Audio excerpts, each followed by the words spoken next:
Welcome back to Chapter 12. In this video, we're talking about the box model, and I will go ahead and apologize, this video is going to be quite long. If you recall from previous lectures, we talked briefly about the box model. In this video, we're actually going to be talking about the different aspects of the box model, what they do, and the different values that go along with them. The first thing we're going to talk about is the border. The border allows you to specify the width, style, and color of the border of the element. Not the border of the text or anything else, just of the element. The first item we're going to cover is border width. Units of measure other than percent sign can be used, such as pixels, points, EM, REM, or anything else, just not percents. Percents don't do well. The default, if you just say border width, is set to all four sides. If you want to set just one side, you can use a three-part property like border top width, border left width, border right width, and border bottom width.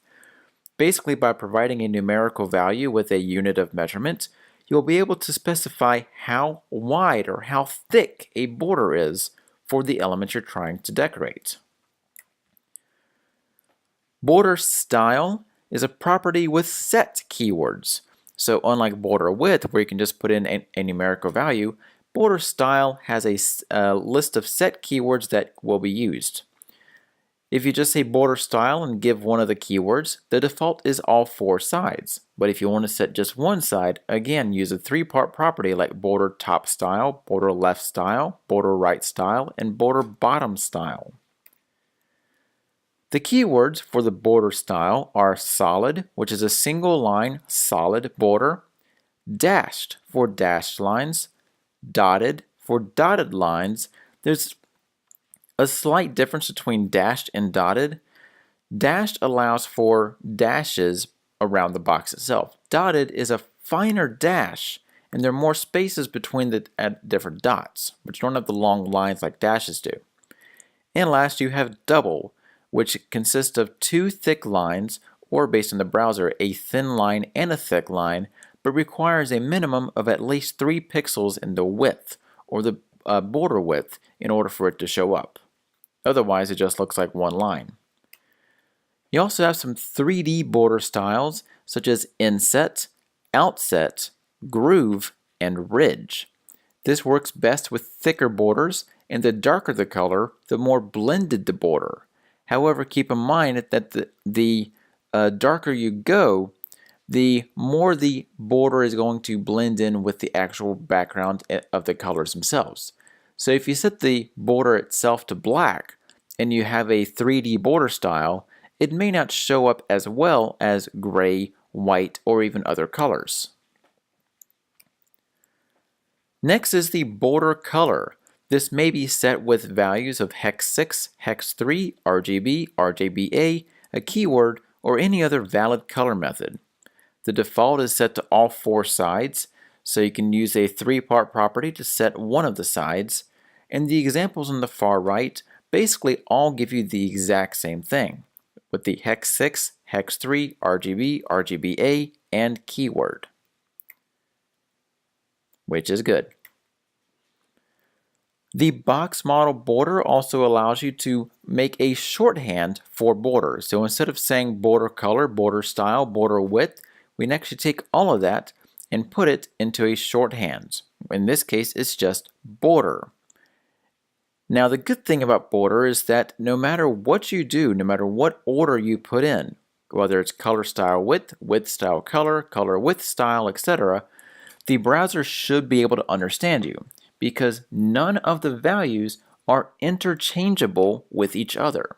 So therefore, no matter what order you put them in, the browser should still be able to understand you, because chances are the color black is not a border style. 3 pixels is not a border style. Also, solid is not a color. So in this case, the browser should be able to determine what you want. There's no set order for the border shorthand. If you want to specify just one side with the shorthand, or with the other items, you can just say border top color or border left color, etc., with the 3 items as well. You can also take that to modify it to shorthand to just border top. So this way, instead of having to type out everything, you can just say border top, and that way you still get the shorthand for border. Next is border radius. So unlike actually modifying the 4 borders around the element, we are now rotating it to the 4 corners. You can set this in any single unit of measure, pixels, points, percents, em, rem, etc. And the default is all 4 sides. If you want to set one side or just one corner, you have to use a 4-part property because again we're dealing with the corners. So for example, you would set border top right radius, border top left radius, and so on, with the words being separated by dashes. When you're dealing with the border radius, you can use 1, 2, 3, or 4 values with the shorthand. The border width must be greater than 0, and a color is set. It usually helps out best. So to give you a good example, border radius of 10 pixels, because again we're dealing with the corners. That will actually take the container and shrink the edges down, basically smooth them out by 10 pixels. Again, that works for all 4 corners at once. If we modify it and use 2 values, the first one allows for the top left and the bottom right. The second one allows for the top right and bottom left. So you can easily control which corners you want to modify by just adding more values to the border radius. If you go with 3, then the first one is the top left, the second one is the top right and bottom left, and the third one is the bottom right. And of course, last but not least, if you want to put all 4 values, you start with the top left, the top right, the bottom right, and then the bottom left. Basically, you're going in a clockwise fashion, starting with the top left. We'll see this again once we get into margin and padding, and you'll see how the clockwise pattern affects pretty much a lot what we do with setting multiple values. Also, one good thing about border radius is that you can use it for images.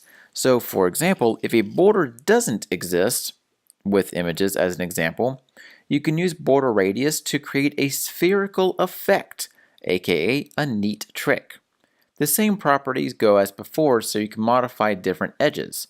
But if you say border radius of 50%, that basically means that the square edges of an image will be taken away and replaced with the round spherical effect for the image.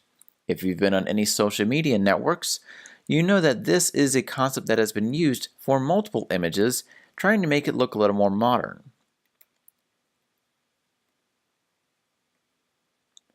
Next, let's talk about padding. Padding adds white space to a box inside the borders, basically between the border and the content. It can be set in pixels, em, rem, percent, or any unit of measure, and it cannot be negative. So to give you a good idea about how to use padding, let's take a look at some of these examples. On the top left, we have 10 pixels of padding, which is separating the content from the border itself. By adding multiple values on the bottom left, we have 2 values. The first one sets the top and the bottom. The second one sets the left and the right. In the top right, we have 3 values. So the first one is the top, the second one is the left and the right, and the third is the bottom. Last but not least, we have 4 values: the top, the right, the bottom, and the left.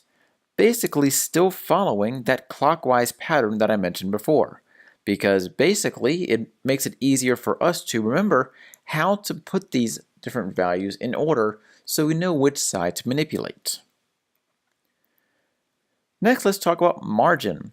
Margin adds white space to a box outside the borders, between the border and the external content. It also can be set in any unit of measure, and it can be negative. Basically, if it's negative, it takes away from the available margin that the element will have for other external elements. So let's take a good look. In the top left, we have margin 10 pixels, again working on all four sides. In the bottom left, we're following the same pattern. The first one is the top and bottom, the second one is left and right. In the top right, we have three values, top, left and right, and then bottom. And then of course we have the clockwise pattern as well for all four values, top, right, bottom, left. And again, the margin separates the actual element from the external items. Now let's also talk about what margin auto does. Auto can be used to evenly distribute the margin across left and right sides. Top and bottom is relative to the parent element. So basically, if an item has a specific size and you don't want to figure out exactly how much margin there should be to make it center aligned, because you put on the left, put on the right, you adjust it somehow, and then eventually you have a weird set of spaces. So the good thing is, if you set margin auto, it will automatically center align your content based on the width of the content. We'll get to that in just a minute.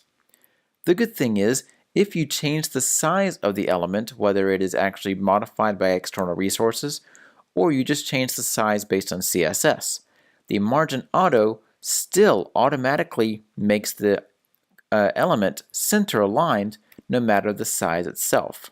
Again, it's based on the width and size of the element, not the content. Speaking of width, let's jump into that. On block level elements, you can specify the width of an element and does not work with inline. It is measured in just about any unit, but it is based on the content space, not the actual item itself. So, if you have an element that is bigger than the actual content space it provides, then it may not exactly fit with what you're trying to do. Height, on the other hand, specifies the height of the content and the actual element itself, and again, measured in just about any unit, but is based on the available content space. So let's take a look. If we set the width and the height of this one item to be 100 pixels and 50 pixels, we can see that the element itself has 100 pixels and 50 pixels. But there's also one problem. If we just set it to 100 by 50, we don't take into effect the padding around the element, the margin around the element, or even the border. So technically, this is not a 100 by 50. It is instead 124 by 74, which is not exactly what we want to do. So if you're having issues with this, one way you can work around it is by adding box sizing. With box sizing, you can actually say border box, separated by a dash, to have the block element set to the appropriate size, including any margin, padding, or border. Basically, if you say box sizing and then border box, it sets the size of the container to include all box aspects, versus content box, which is the default value, which sets the size based on the content. So if we say the exact same thing, width and height of 150 pixels, but then say box sizing of border box, that means our actual content box will be 76 by 26, which still means that the actual width and height fits within the 100 pixels and 50 pixels that we set up before. Yes, our box will be a little smaller, but now it's easier to manage since we know exactly what the size of the element will be once we add in all the other items from the box model. One of the last things that we're going to talk about with box model is overflow. Overflow allows the content in an element to be viewed by various means, such as scrolling, hiding it, or automatically spacing out the element so all the items can be viewed. If you have overflow of hidden, that basically means that anything that is beyond the size of the element will be hidden from view, as in a person cannot access that information unless they go to the code and actually find it. If you set an overflow to scroll, that means that a scroll bar will automatically be present so that a person can view all the information that is present in the box. If you set overflow to auto, that means that the item itself will actually be resized to fit all the available content and make it easier to work with instead of trying to figure out exactly how big something should be based on the available content and the available size of the content. When we're dealing with width and height, one thing you can also work with is minimum and maximum width and height. This allows the element to have a minimum and maximum width or height during browser resizing, and also setting lower and upper limits of how the element can be sized. It's usually set in pixels, so that way a person that is resizing the browser knows exactly how much space the item will have to either be minimally sized or maximally sized based on the available space. But it can be any unit of measurement, including percents. These are used in conjunction with the width and the height, not as a replacement. Okay, that was quite a lot to cover for this video. If you have any questions about this or anything in Chapter 12, please send me an email or hit me up on Twitter. I'll get back to you with the best possible answer. In the next video, we're talking about backgrounds and wrapping up Chapter 12.